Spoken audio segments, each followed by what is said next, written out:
السلام علیکم ورحمۃ اللہ وبرکاتہ۔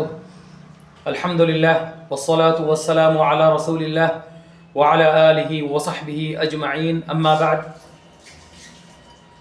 محترم بھائیوں اور دوستو، آج رمضان المبارک کا 23واں روزہ مکمل ہو رہا ہے۔ حقیقت میں تو مجھے شروع سے ہی آپ حضرات کے سامنے آنا چاہیے تھا، ویڈیوز ڈال کر یا لائیو آ کر، لیکن مجھ سے بڑی کوتاہی ہوئی۔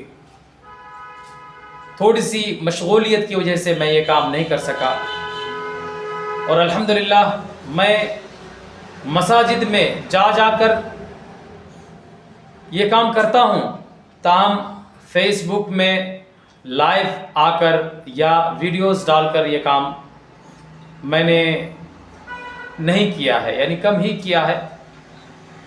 اب بھی انشاءاللہ جو دن باقی رہ گئے ہیں، انشاءاللہ میں آپ حضرات سے ضرور جڑے رہوں گا۔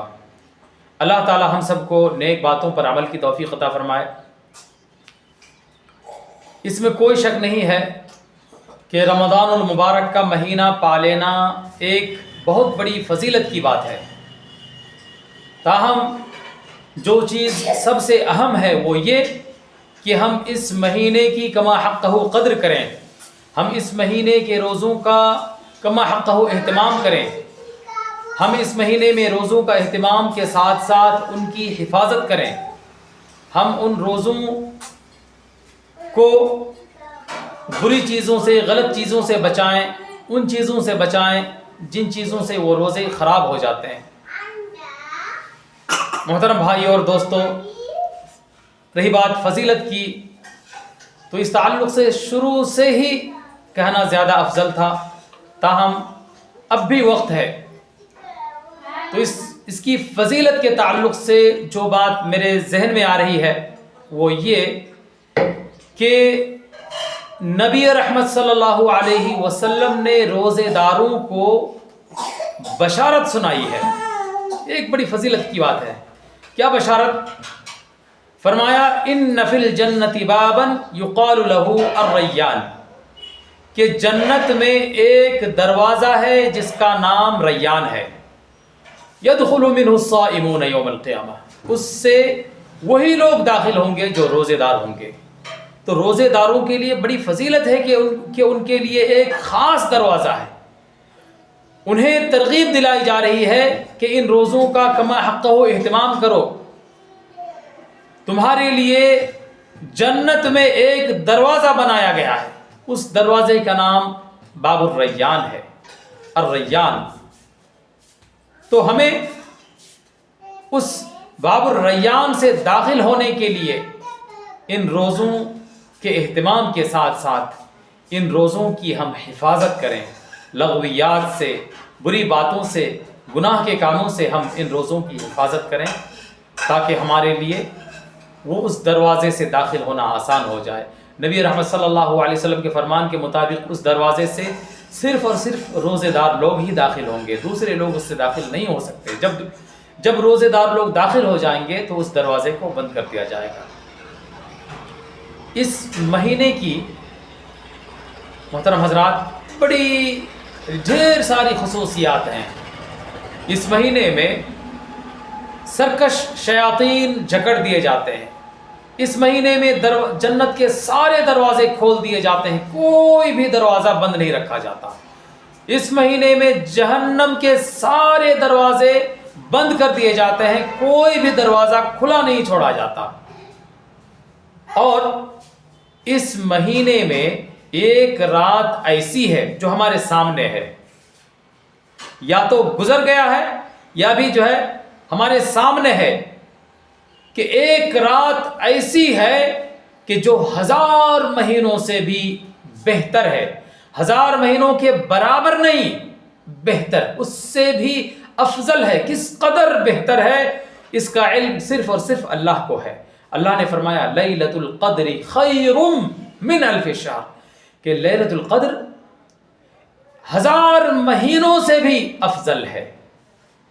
تو اس مہینے کی خصوصیات میں سے ایک خصوصیت یہ ہے کہ اس مہینے میں وہ رات آتی ہے جسے اللہ نے ایک دوسری جگہ بابرکت رات کہا، اللہ نے فرمایا انا انزلناہ فی لیلۃ مبارکہ، قرآن کی بات کہی، اللہ نے کہا، اللہ نے فرمایا کہ قرآن کریم کو ہم نے ایک بابرکت رات میں نازل کیا، اور اس رات کا نام ہے لیلۃ القدر، اس رات کا نام ہے لیلہ مبارکہ، بابرکت رات، وہ ہمارے سامنے ہے، اس لیے یہ ممکن ہے سامنے ہے، اور ممکن ہے یہ رات ابھی گزر گئی ہے، ہمیں نہیں معلوم ہے، البتہ ہمیں اس رات کو پانے کے لیے 5 راتوں میں سنگھرش کرنی ہوگی، یا سنگھرش محنت کرنی ہوگی۔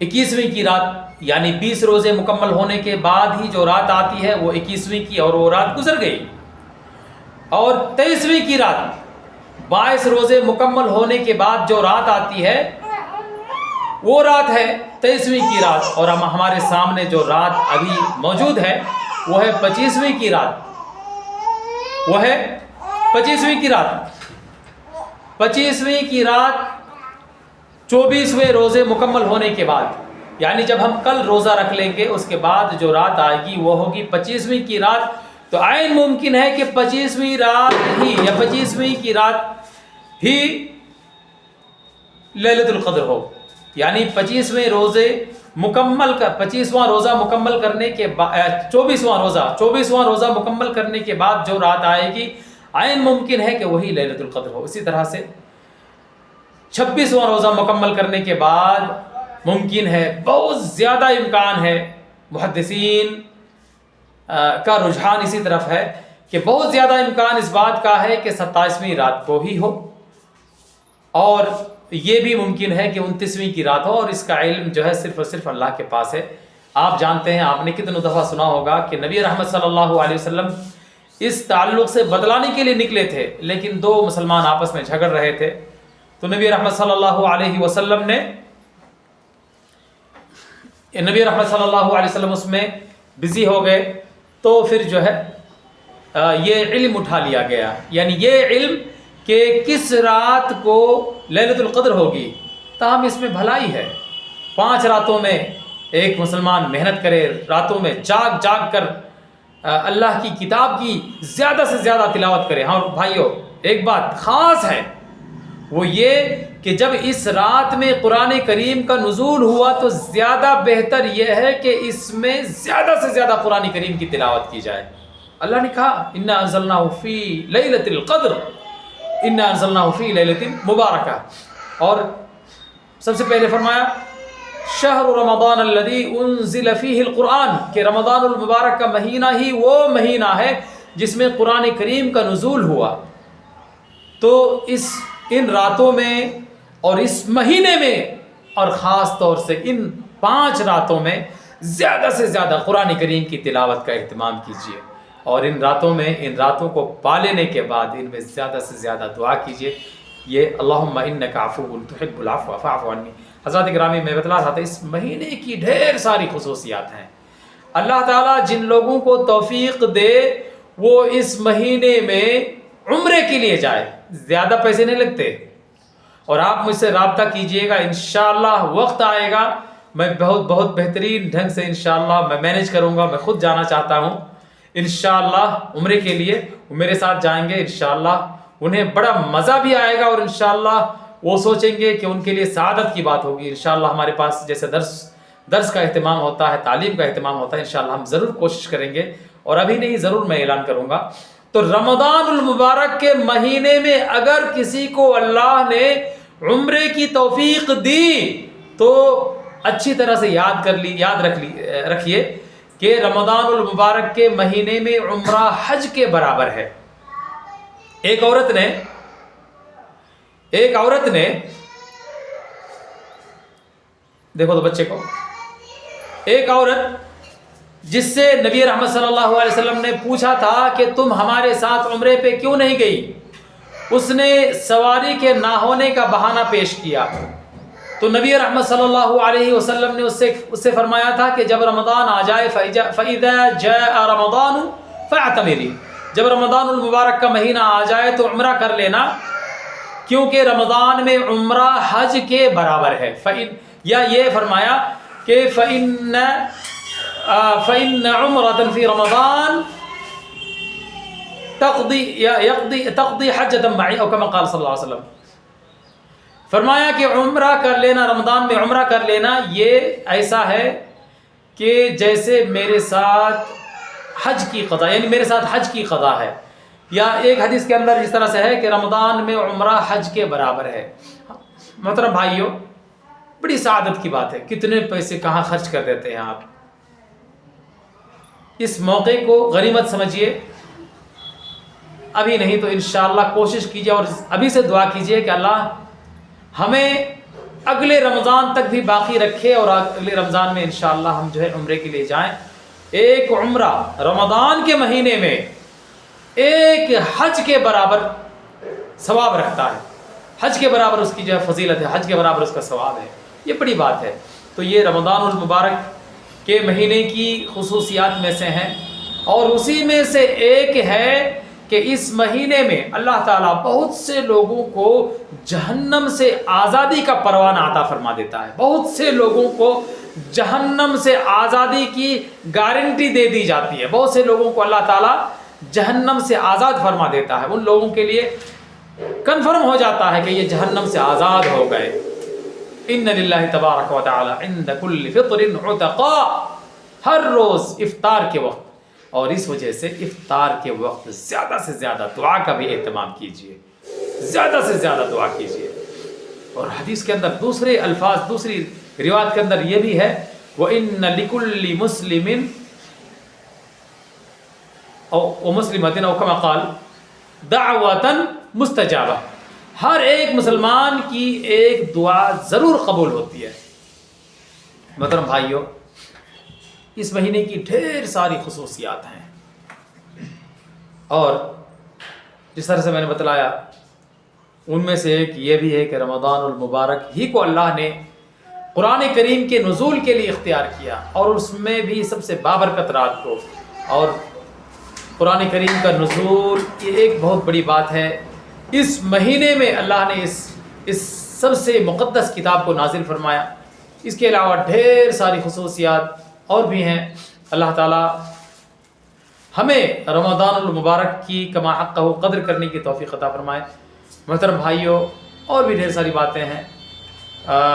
میں اصل میں حقیقت میں پورے طریقے سے تیار ہو کر کے بات نہیں کر رہا ہوں. میں ابھی کسی کام میں مشغول تھا، اس لیے جو ہے بزی ہو گیا تھا، اس لیے اور یہاں پہ گھر پہ جو ہے بال بچے، تب بھی جو ہے اللہ آپ کو جزائے خیر دے آپ میری باتیں سنیں.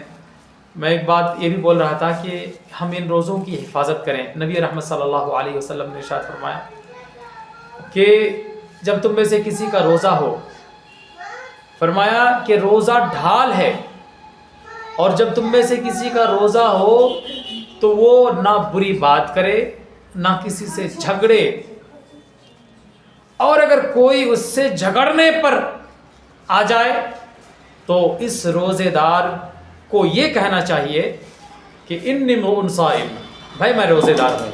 یعنی آپ جھگڑنے کی کوشش کر رہے ہیں، میں نہیں کروں گا، میں آپ سے جھگڑنے والا نہیں. یعنی میں اپنے روزے کی حفاظت کرنا چاہتا ہوں. مجھے اس بات کا حکم ہے کہ میں اپنے روزے کی حفاظت کروں. اور اس قدر تاکید کی گئی ہے کہ نبی رحمت صلی اللہ علیہ وسلم نے ارشاد فرمایا کہ من لم يدع قول الزور والعمل به فليس لله حاجة ان يدع طعامه وشرابه، او كما قال صلی اللہ علیہ وسلم. کہ جس نے جھوٹ بولنا اور جھوٹ پر عمل کرنا نہیں چھوڑا تو اللہ کو اس بات کی قطعاً کوئی ضرورت نہیں ہے کہ وہ شخص اپنا کھانا پینا چھوڑ دے. اس کے کھانا پینا چھوڑنے کا اس کو کوئی فائدہ نہیں ہوگا. یعنی رمضان المبارک کا جو مہینہ ہے، حقیقت میں اس میں ہماری بہترین تربیت ہوتی ہے کہ ہم جھوٹ سے پرہیز کریں، جھگڑے سے پرہیز کریں، گالی گلوچ سے پرہیز کریں، ہر طرح کی برائی سے پرہیز کریں. جو رمضان المبارک کے مہینے میں نکل گیا، میں ایک بات بولتا ہوں، میں پہلے 2000 والے سال گیا تھا. 2000 والے سال میں پہلی دفعہ گیا تھا ممبئی. تو ممبئی کی بھیڑ بھاڑ کی زندگی میں مجھ سے 2 بریلوی مولوی حضرات نہیں، وہی مجھے گھما رہے تھے.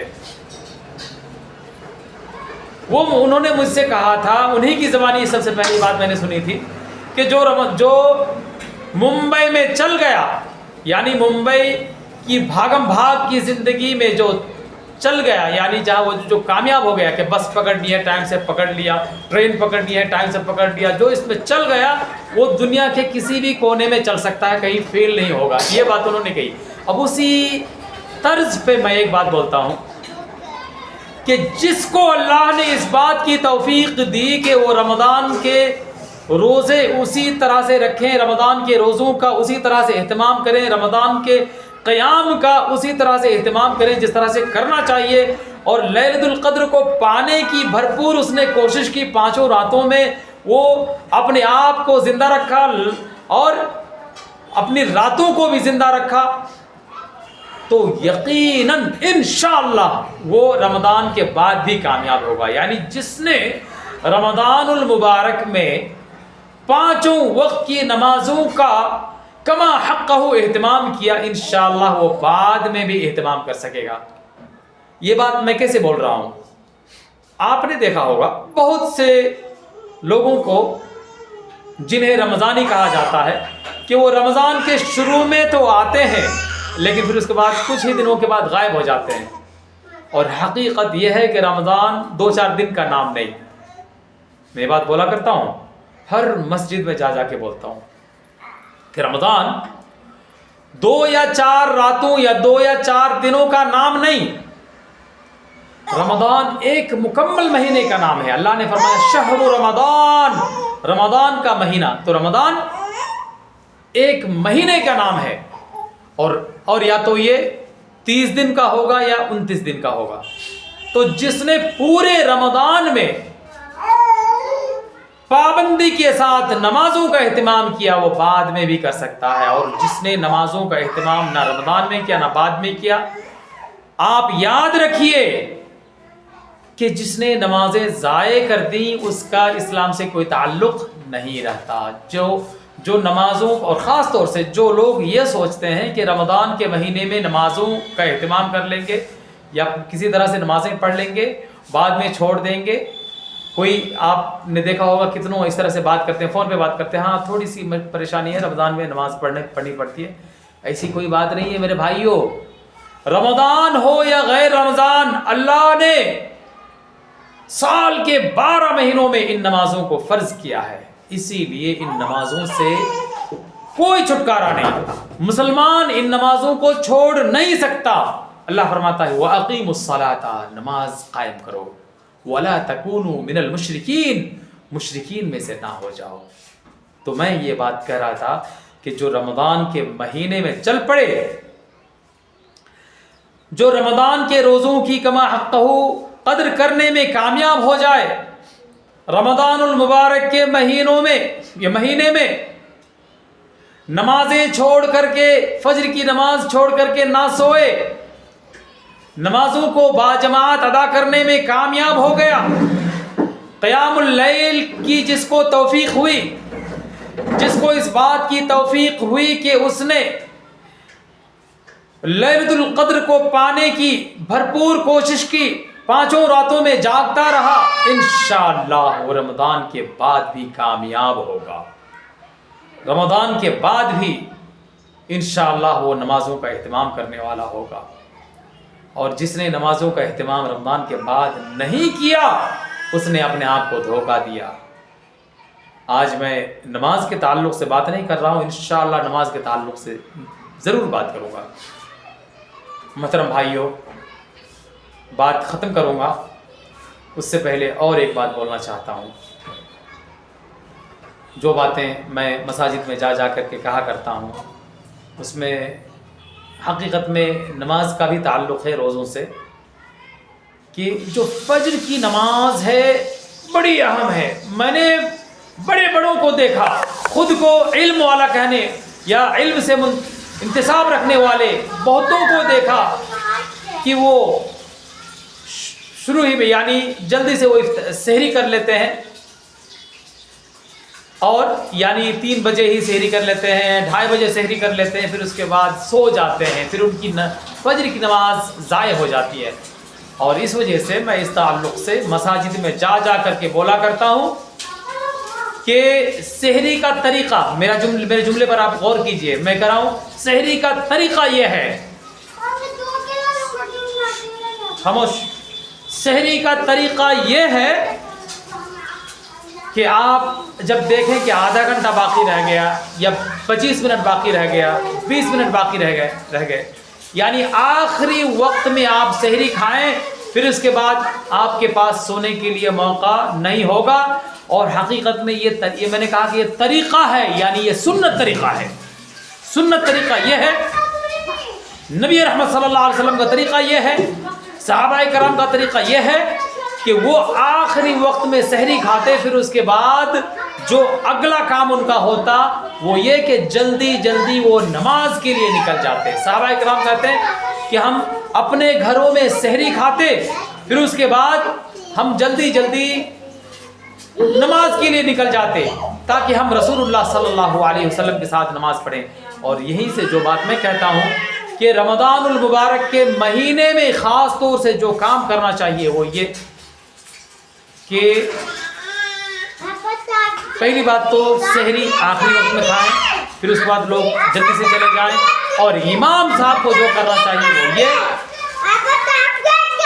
خاموش رہو بچہ، امام صاحب کو جو کام کرنا چاہیے وہ یہ کہ اذان کے 10 منٹ کے بعد ہی وہ جماعت کھڑی کر دیں. میں نے سعودی میں ایسا ہی دیکھا ہے، 10 منٹ کے بعد جماعت کھڑی کر دیں گے تو لوگ جلدی سے آئیں گے. اور پہلی فرصت میں اس تعلق سے ہر جگہ تاکید ہونی چاہیے کہ آخری وقت میں سحری کھائیں، آخری وقت میں سحری کھائیں. سحری کھانے کے بعد چاہے اذان ہوئی ہو یا نہ ہوئی ہو، اور اس وقت تو بہت سب سے بہترین وقت ہوتا ہے، 1 منٹ 2 منٹ 3 منٹ جو بھی آپ کو ٹائم ملے، 5 منٹ 10 منٹ بھی ٹائم ملے، دعا کیجئے. اس وقت دعا قبول ہوتی ہے. اللہ تعالیٰ آسمان دنیا پر نزول فرماتا ہے، اعلان کرتا ہے کہ کوئی ہے مجھ سے دعا کرنے والا، مجھ سے روزی مانگنے والا، کوئی مجھ سے مغفرت طلب کرنے والا ہے، میں اس کی مغفرت کرنے کے لیے تیار ہوں، میں اس کی دعا قبول کرنے کے لیے تیار ہوں، میں اسے روزی دینے کے لیے تیار ہوں، میں اس کی مراد پوری کرنے کے لیے تیار ہوں. اللہ تعالیٰ آسمان دنیا پر نزول فرماتا ہے. اس وقت آپ دعا کریں، نہ سوئیں، نماز کے لیے جائیں. یہ بات جو ہے میں زیادہ سے زیادہ کہا کرتا ہوں. اور اس کے علاوہ یہی پہ ضمنی بات ہے کہ عام طور سے جب کہیں پہ افطار ہوتا ہے تو کچھ لوگوں کو دیکھا یہ جاتا ہے کہ افطار کے وقت کچھ انجان قسم کے لوگ، یا بولیں گے جن لوگوں میں تھوڑی سی جہالت ہوتی ہے، جلدی جلدی چلے جاتے ہیں نماز پڑھنے کے لیے. اور یہ لوگ ابھی افطار کر رہے ہیں، کھا رہے ہیں، اور وہ اپنی نماز شروع کر دیتے ہیں. امام بن گیا، آج موقع مل گیا ان کو امام بننے کا. اس طرح سے نہیں کرنا چاہیے. کھانے والے کا انتظار ہوگا، یہ ابھی افطار کر رہے ہیں، یہ کھا رہے ہیں، ان کا تھوڑا سا انتظار ہو جائے، 5 منٹ اور لے لیجئے. وہ آ جائیں گے مسجد میں، انشاءاللہ سبھی ہم جو ہے مل کر کے جماعت کریں گے. اور سونے والوں کا انتظار نہیں. تو آپ سحری کے بعد بولیں گے آدھا گھنٹے کے بعد، نہیں، لوگ نہیں آئیں گے، سو جائیں گے. اور کچھ لوگ تو ایسا بھی کر لیتے ہیں، جن لوگوں کو اللہ توفیق دیتا ہے کہ وہ نماز چھوڑتے ہی نہیں ہے تو وہ جماعت چھوڑ دیتے ہیں. کہتے ہیں کہ اتنی دیر سے جو ہے نماز ہو رہی ہے تو پہلے ہی وہ اپنی نماز گھر پر ہی پڑھ لیتے ہیں. یہ الگ مسئلہ ہے. تاہم سب سے بہتر یہ ہے کہ نماز جلدی ہو، اور تاکہ لوگ جو ہیں سحری کھانے کے بعد مسجد کا ہی رخ کریں. یہ سب سے اچھی بات ہے. اور اسی طرح سے اس تعلق سے کہنے کے لیے تو ڈھیر ساری باتیں ہیں، انشاءاللہ میں انشاءاللہ آگے ضرور کہوں گا. یہ بہت اہم باتیں ہیں. ان کے علاوہ جو باتیں میں کہا کرتا ہوں محترم بھائیوں، ہم امید رکھیں اللہ سے. ہم روزے جو رکھتے ہیں ہم اللہ سے اجر و ثواب کی امید رکھیں. 3 حدیثیں آئی ہیں اس تعلق سے. من صام رمضان، جس نے رمضان المبارک کے روزے رکھے، تو بظاہر معلوم پڑا ہے ترغیب دلائی گئی ہے، لیکن حقیقت میں روزے فرض ہیں. تو نبی رحمت صلی اللہ علیہ وسلم نے فرمایا کہ جس نے روزے رکھے، رمضان کے جس نے روزے رکھے ایمان کے ساتھ، من صام رمضان ایمانا واحتسابا. تو یہ بات میں کہنا چاہتا ہوں، اللہ سے اجر و ثواب کی امید رکھتے ہوئے تو کوئی بھی عمل کرے اللہ سے اجر و ثواب کی امید رکھیے ورنہ کوئی فائدہ نہیں ہے۔ اور اللہ نے جن چیزوں کی لالچ دی ہے ان چیزوں کی طرف لالچ کیجئے، اللہ نے جن چیزوں سے ڈرایا ہے ان چیزوں سے ڈریے تو فائدہ ہوگا، اور زیادہ سے زیادہ لالچ کیجئے۔ اللہ نے جنت کا ایک دروازہ بنایا ہے جس کا نام ہے باب الریان، تو آپ اللہ سے بار بار دعا کریں۔ آپ جانتے ہیں، بات آئی تو میرے ذہن میں ایک بات آئی، بعد میں پھر کہوں گا انشاءاللہ۔ میں نے آپ سے وعدہ کیا انشاءاللہ کہ اب سے میں چھوٹے چھوٹے ٹاپک لے کر کے ہی صحیح ضرور آپ کے سامنے آؤں گا۔ مومن کی مثال اللہ نے کس سے دی ہے؟ فرعون کی بیوی سے۔ مریم علیہ السلام بھی اس کی مثال ہے اس کے بعد، لیکن اللہ نے فرعون کی بیوی کی ایک صفت بتلائی، اس کی ایک خاصیت بتلائی۔ اس کی خاصیت کیا بتلائی؟ اس کی خاصیت کہ اس کے پاس کسی چیز کی کمی نہیں تھی۔ فرعون کے پاس کسی چیز کی کمی تھی؟ نہیں۔ فرعون کی بیوی کچھ بھی لے سکتی تھی اور راج کر سکتی تھی، لیکن اس نے کہا رب ابن لی عندک بیتا فی الجنہ، اے میرے پروردگار تو میرے لیے اپنے پاس جنت میں ایک گھر بنا دے۔ تو مومن اس چیز کی لالچ کرے گا جو اللہ کے پاس ہے، اور اگر لالچ نہیں کرتا تو یہ اس کے ایمان میں خامی ہے، یعنی اس نے وشواس نہیں کیا۔ دنیا میں کتنی تکلیفیں ہوتی ہیں انسان کو، جنت میں آرام ہی آرام۔ اب یہ انسان آرام پسند ہوتا ہے، پھر اس چیز کی طرف لالچ کیوں نہیں کرے گا جس کی اللہ نے لالچ نہیں دی؟ اگر لالچ کرتا ہے تو اس کا مطلب ہوا کہ وہ ایمان والا ہے، اور اگر اس چیز کی طرف لالچ نہیں ہے مطلب یہ ہوا کہ وشواس نہیں ہے، ایمان نہیں ہے۔ اللہ تعالی ہمیں توفیق دے کہ ہم اللہ سے ان چیزوں کی امید رکھیں، بھرپور امید رکھیں جن چیزوں کی اللہ نے ہمیں امید دلائی ہے یا ہمیں لالچ دلائی ہے۔ اے اللہ ہمارے لیے بھی اپنے پاس جنت کے اندر گھر بنا دے۔ اے ہمارے پروردگار تو ہمارے روزوں کو قبول فرما لے، اے ہمارے پروردگار تو ہماری نمازوں کو قبول فرما لے۔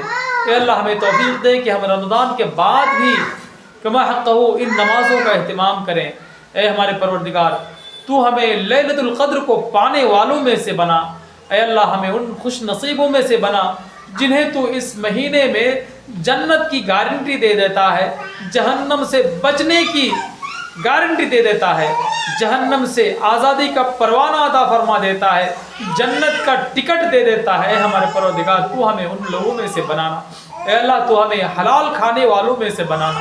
اے اللہ تو ہمیں حرام سے بچنے والوں میں سے بنانا۔ اے اللہ تو نے قرآن میں جن چیزوں کو حلال کہا ہے ہمیں ان چیزوں کو اخذ کرنے کی توفیق دے۔ تو نے قرآن میں جن چیزوں کو حرام کیا ہے اے اللہ ہمیں ان چیزوں کو حرام سمجھنے اور ان سے بچنے کی توفیق عطا فرما۔ اے اللہ تو ہمیں حق کو حق سمجھنے اور اس کو اخذ کرنے کی توفیق عطا فرما۔ اے اللہ تو ہمیں باطل کو باطل سمجھنے اور اس سے بچنے کی توفیق عطا فرما۔ اے اللہ ہمیں تو پکا اور سچا نمازی بنا۔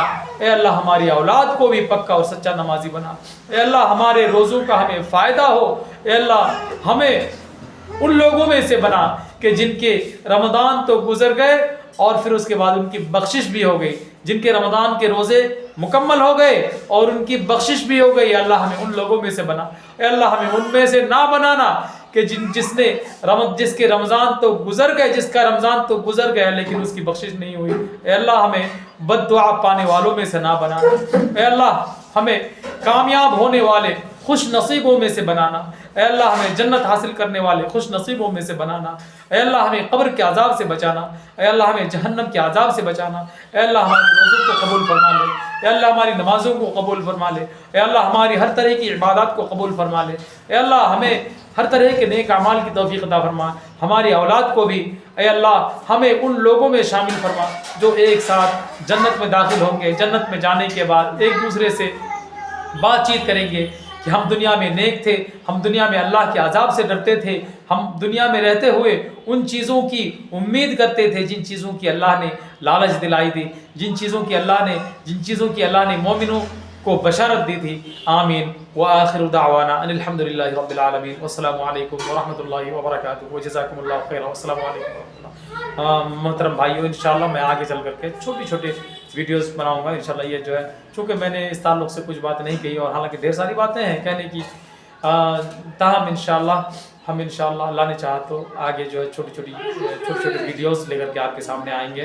اللہ مجھے توفیق دے. اور ساتھ ساتھ میں آپ کو آگاہ کرنا چاہوں گا کہ بہت سے لوگ غلط ڈھنگ سے فتوے دیتے ہیں اور لوگوں کو گمراہ کر دیتے ہیں. جو چیز شریعت کا حصہ نہیں ہے وہ کہہ دیتے ہیں، یا جو شریعت کا حصہ ہے، جیسا کرنا چاہیے، جو مشروع ہے وہ نہیں بتلاتے. کم علمی کی وجہ سے، جہالت کی وجہ سے، چاہے وہ ان کے پاس سرٹیفکیٹ کیوں نہ ہو عالمیت کی، فضیلت کی، بہت سے لوگ اس طرح سے غلط فتوے دیتے ہیں. کل یا پرسوں ہی کسی آدمی نے مجھ سے پوچھا کہ بچہ 9 مہینے کا بچہ تھا، پیٹ سے مرا ہوا نکلا، تو کیا اس کی نماز جنازہ ہوگی؟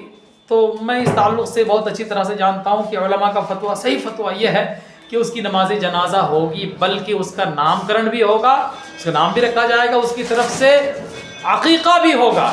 اور دوسرے لوگ اپنے دماغ سے بات کرتے ہیں، یعنی بہت سے لوگ اس طرح سے بات کرتے ہیں، کہتے ہیں کہ وہ مرا ہوا نکلا، اس کا کیا؟ تو ایسی بات نہیں ہے. تو جو میں کہنا چاہتا ہوں کہ آپ مجھ سے رجوع کریں، اللہ کی رضا کے لیے میں تیار ہوں. آپ کو صحیح مسئلہ، صحیح فتویٰ بتاؤں گا، غلط چیز نہیں بتاؤں گا. کہیں پہ بھی آپ کو شک ہو کسی بھی چیز کے بارے میں، آپ مجھ سے پوچھیں، اگر میرے بس کی بات ہوگی تو میں ضرور بتاؤں گا. اور جہاں نہیں جانتا ہوں، اگر نہیں بتلا سکا تو میں بتاؤں گا کہ مجھے اس بارے میں علم نہیں ہے، اس میں کوئی حرج نہیں ہے.